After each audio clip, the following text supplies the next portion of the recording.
Assalamu alaikum. I am reading an article which has appeared in CNN World. It has been written by Rhea, Mogul, CNN.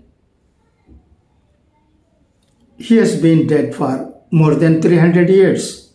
So, why is this emperor angering millions today? CNN, despite being dead for more than 300 years, this Indian ruler is still making waves in the nation's politics. Aurangzeb Alamgir has become so central to India's fraud political movement. His memory is leading to sectarian violence across the country. The sixth emperor of the famed Mughal dynasty, he is considered by many detractors to be a tyrant who brutalized women, razed Hindu temples, forced religious conversions, and waged wars against Hindu and Sikh rulers.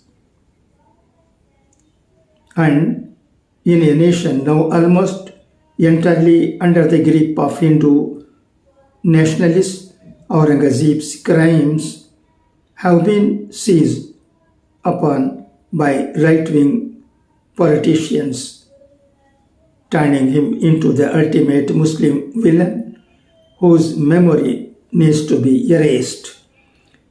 Sectarian clashes erupted in the central city of Nagpur last month, with hardline Hindu nationalists calling for the demolition of his tomb, which is about 400 kilometers away, seemingly spurred on by a recent Bollywood movie's portrayal of Aurangzeb's violent conquest against a revered Hindu king. The violence led to dozens of injuries and arrests, prompting Nagpur authorities to impose a curfew.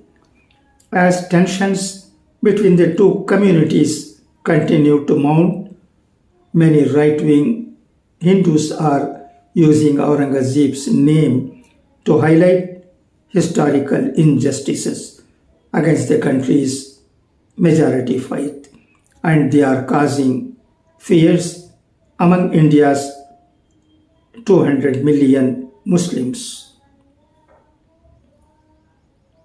Admiration and aversion. The Mughals ruled during an era that saw conquest, domination, and violent power struggles,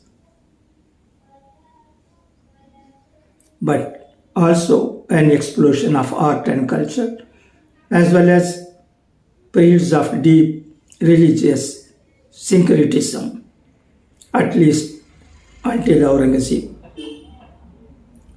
Founded by Babur in 1526, the empire at its height covered an era that stretched from modern-day Afghanistan in Central Asia to Bangladesh in the east, coming to an end in 1857 when the British overthrew the final emperor, Bahadur Shah II.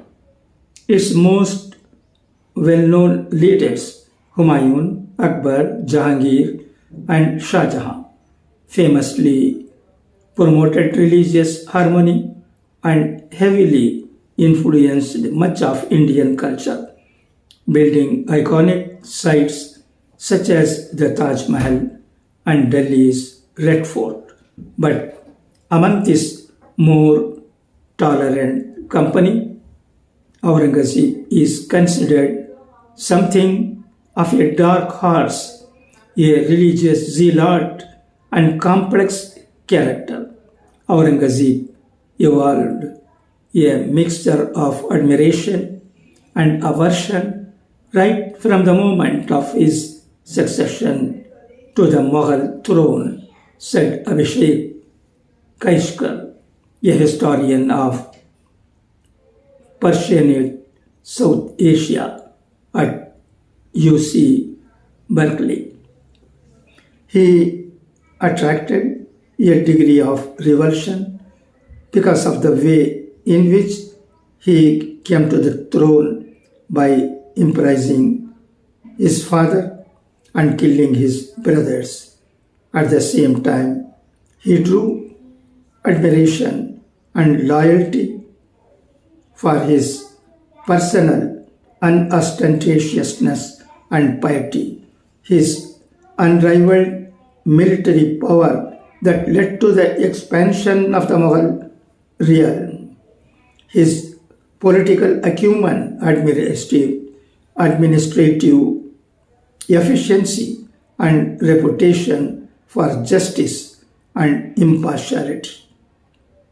India's Taj Mahal was built by Shah Jahan, Aurangzeb's father, as a mausoleum for his wife Mumtaz Mahal. It was completed in 1648. The Red Fort was built by Emperor Shah Jahan in the middle 17th century and remains one of the India's most famed tourist attractions.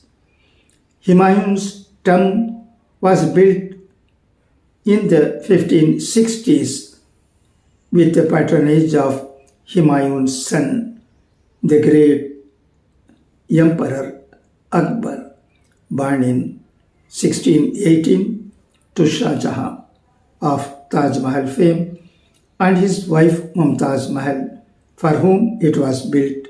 Historians describe the young prince as a devout, solemn figure who showed early signs of leadership.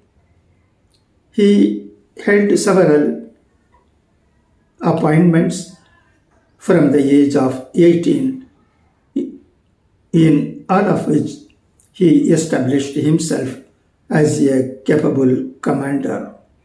The glory of the Mughal Empire reached its zenith under his father, and Aurangzeb scrambled for control of what was then the richest throne in the world. So, when Shah Jahan fell ill in 1657, the stage was set for a bitter war of succession between Aurangzeb and his three siblings, in which he would eventually come face to face with his eldest brother, Dara Shikoh, a champion of a syncretic Hindu-Muslim culture. Aurangzeb imprisoned his ailing father in 1658 and defeated his brother the year after, before forcibly parading him in chains on a filthy elephant on the streets of Delhi. The favorite and pampered son of the most magnificent of the great Mughals was now clad in a travel-tainted dress of the coarsest cloth, wrote Jadunath Sarkar in a short history of Aurangzeb, with a dark, dingy colored turban, such as only the poorest wear, on his head, no necklace or jewel adorning his person. Dara Shikoh was later murdered. A sudden shift. By now, Aurangzeb's authority had reached extraordinary heights, and under his leadership, the Mughal Empire reached its greatest geographical extent. He commanded a degree of respect, and for the first half of his reign ruled with an iron fist, albeit with relative tolerance for the majority Hindu faith. Until about 1679, there were no reports of temples being broken nor any imposition of jizya or tax on non-Muslim subjects, according to Nadeem Razavi, a professor of history at India's Aligarh University. Aurangzeb behaved just like his forefathers, Razvi said, explaining how some Hindus even held his rank within his government. In 1680, however, that all changed as he embraced a form of religious intolerance that reverberates to this day. The tomb of Mughal Emperor Aurangzeb in Maharashtra, India. The zealot ruler demoted his Hindu statesmen, turning friends into foes and launching a long and unpopular war in the Deccan, which included the violent suppression of the Marathas, a Hindu kingdom revered to this day by India's right-wing politicians, including Prime Minister Narendra Modi. Members of Modi's Bharatiya Janata Party, BJP, have been quick to point out the cruelties inflicted on Hindus by Aurangzeb, forcing conversions, reinstating the jizya, and murdering non-Muslims. He also waged war on the Sikhs, executing the religion's ninth Guru Tegh Bahadur. An act makes Aurangzeb a figure of loathing among many Sikhs to this day. This brutality was on display in the recently released film Chhawa, which depicts Aurangzeb as a barbaric Islamist who killed Sambhaji, the son of the most famous Maratha king, Chhatrapati Shivaji. Bajrang Dal and Vishwa Hindu Parishad workers protest in Mumbai to demand the removal of Mughal Emperor Aurangzeb's tomb from Huldabad on March 17, 2025. Chhawa has ignited people's anger against Aurangzeb, said Devendra Fadnavis, the Chief Minister of Maharashtra, where Nagpur is located. Muslims alleged members of the right-wing Vishwa Hindu Parishad VHP burned a sheet bearing verses from their holy Quran. Yajendra Thakur, a member of the Vishwa Hindu Parishad group, denied the allegations but restated his desire to have Aurangzeb's tomb removed. Aurangzeb's grave should not be here, he told CNN from Nagpur. It shouldn't be here because of everything he did to Sambhaji. Ji Maharaj. Even our Muslim brothers should issue a statement saying that Aurangzeb's grave should not be in Nagpur. Neither praise nor blame. Modi's invocation of the man who led India before him is no surprise. The Prime Minister who wears his religion on his sleeve has been a long-time member of the Rashtriya Swayamsevak Sangh, a right-wing paramilitary organization that advocates the establishment of Hindu hegemony within India. It argues the country's Hindus have been historically oppressed, first by the Mughals, then by the British colonizers who followed, and many of them want every trace of this history gone.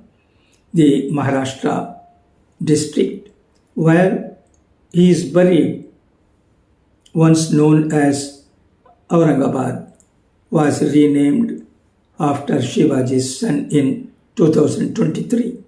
The triumphs of his forefathers, the great King Akbar and Shah Jahan, have been written out of history textbooks.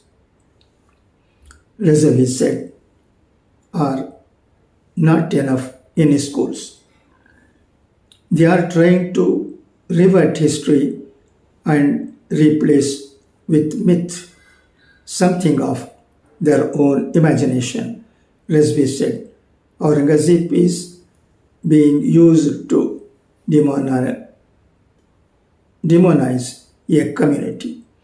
Modi's BJP denies using Mughal emperor's name to defame India's Muslims, but his invocation of India's former rulers is causing fear and anxiety among the religious minority today.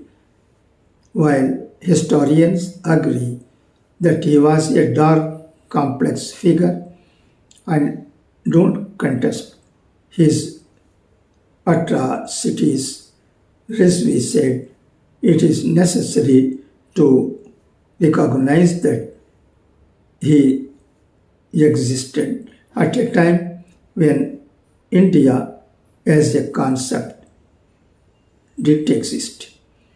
We are talking about a time when there was no constitution, there was no parliament, there was no democracy, Rizvi said. Kaikar seemingly agrees. Such historical figures deserve neither praise nor blame, he said. They have to be understood in the context of their own time, which is quite distant from our own. Back in Nagpur, demands for the term's removal have gone unanswered, with some members of the Hindu far right even dismissing the calls for demolition. Local Muslim resident Asif Qureshi said his hometown has never seen violence like that which unfolded last month, condemning the clashes that convulsed the historically peaceful city. This is a stain on our city's history, he said. CNN's Isha Mitra contributed reporting. Thank you for your listening.